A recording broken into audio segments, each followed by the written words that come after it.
मन के सवाल में आज का प्रश्न कुछ हटकर है।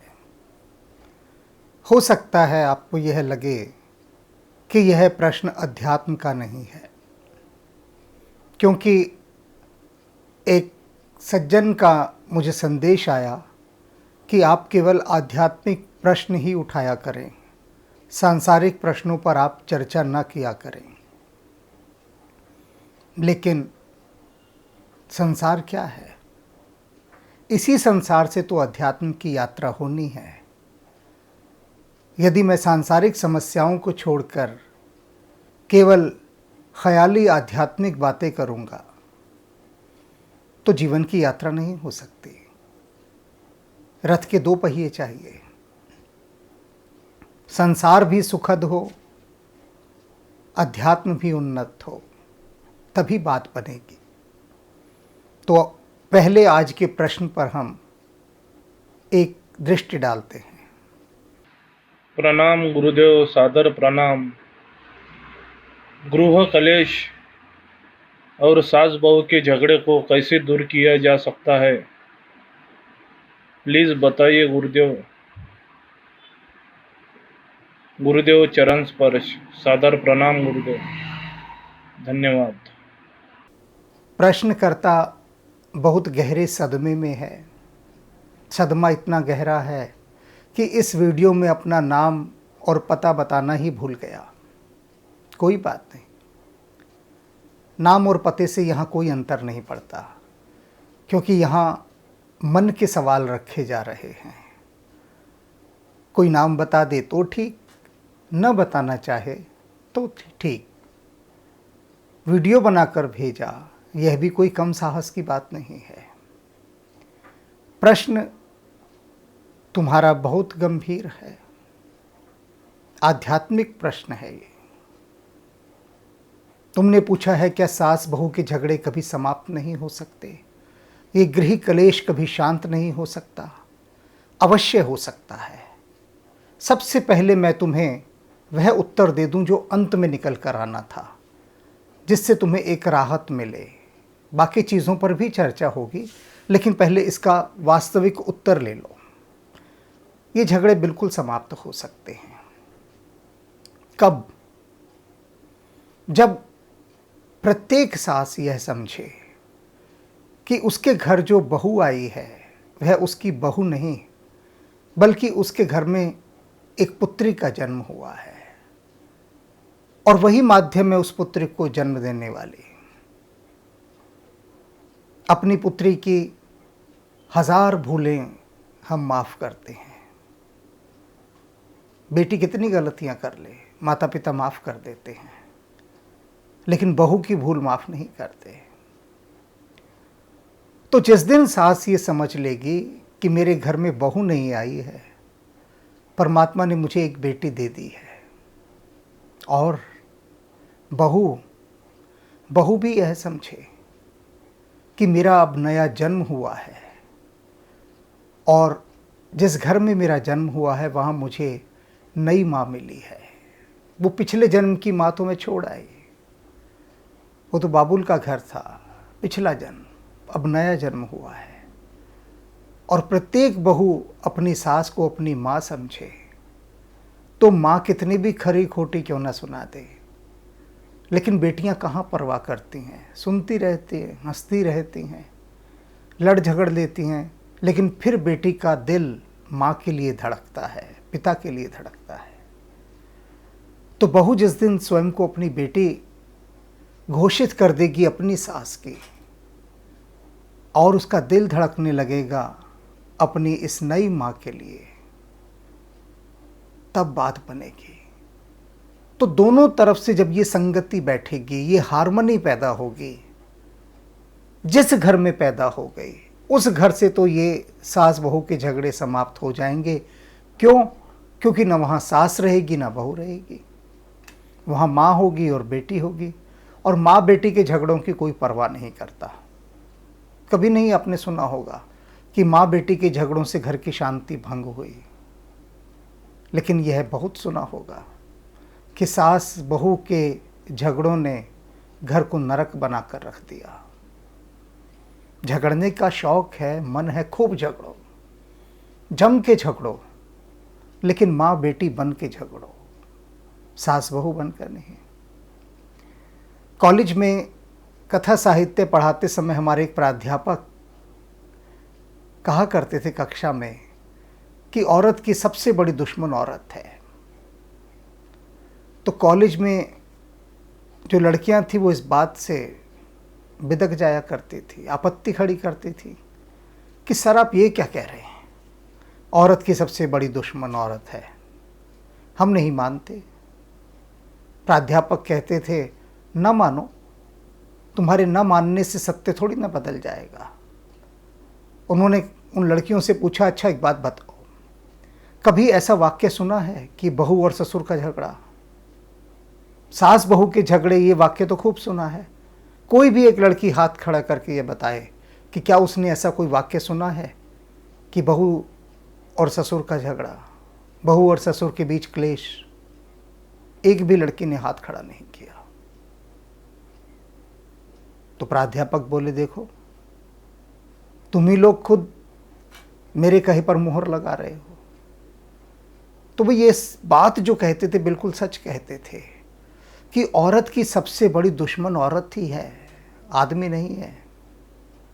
बहू आई, बहू ने अपने पति को भड़काया अपनी सास के खिलाफ, तो उस घर में गृह क्लेश हो गया। सास ने अपने बेटे को भड़काया अपनी बहू के खिलाफ, तो उस घर में क्लेश हो गया।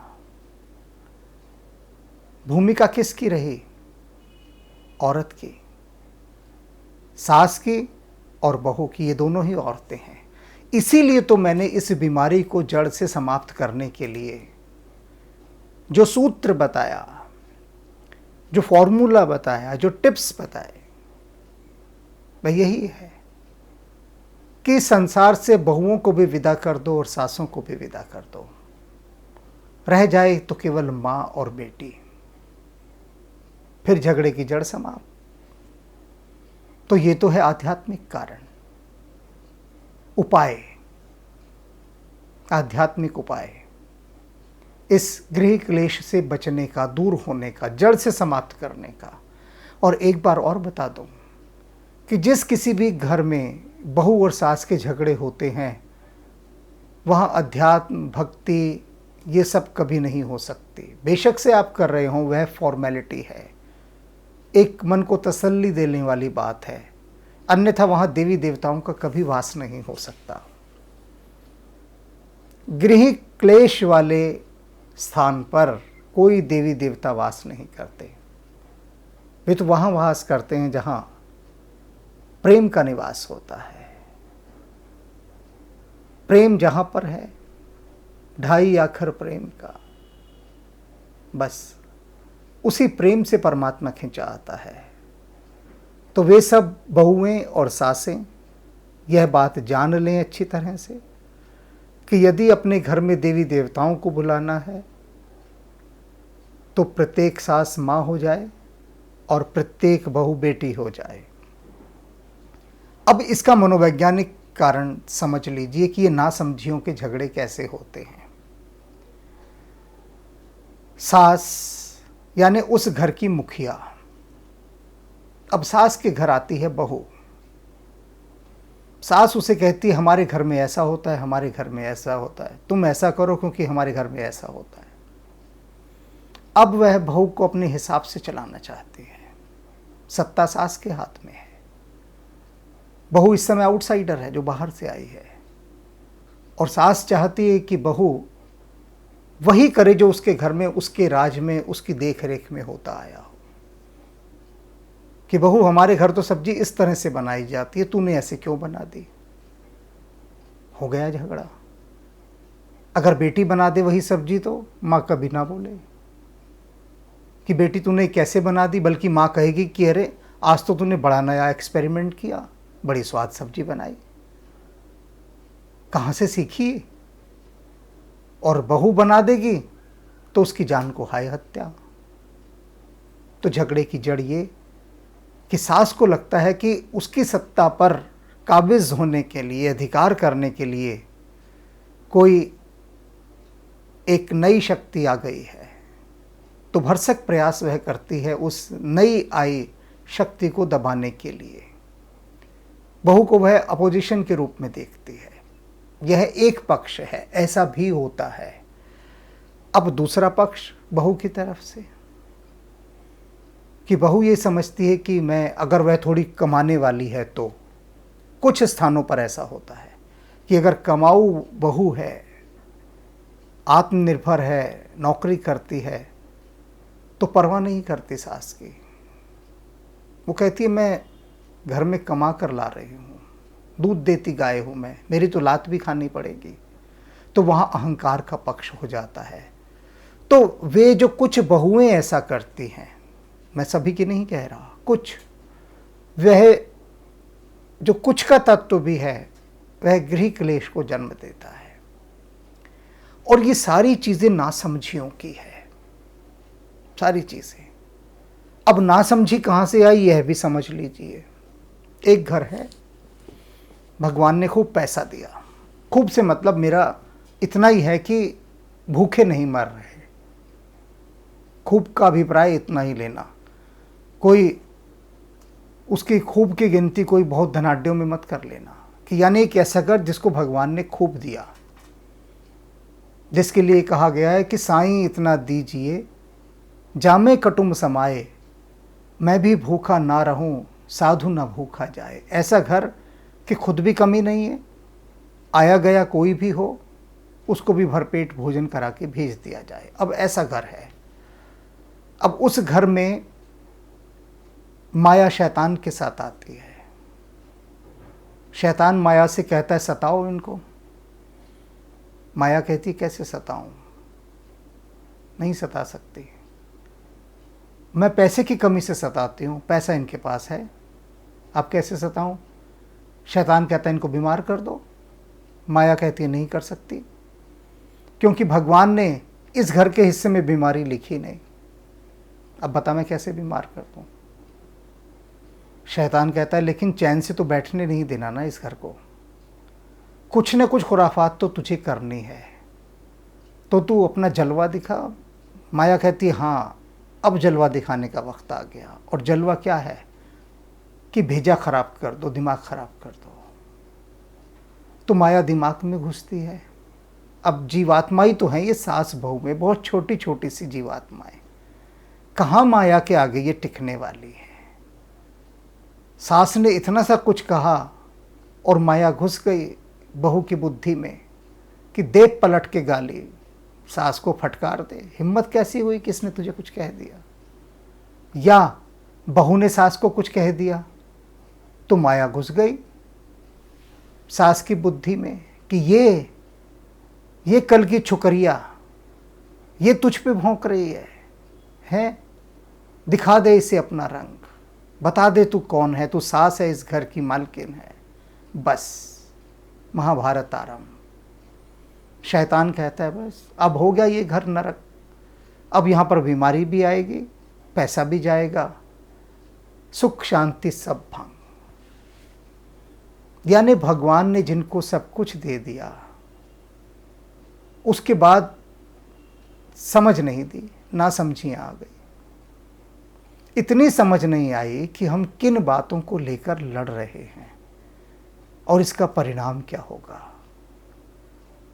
तो माया जब मन में घर करती है तो ऐसी नासमझियाँ पैदा होती है। और इन नासमझियों की मैंने सबसे बड़ी काट बता दी, इससे बड़ी काट कोई नहीं है। एक भी घर में सास बहू का झगड़ा नहीं हो सकता, क्योंकि सास बहुएं होंगी ही नहीं। झगड़ा कहाँ से होगा।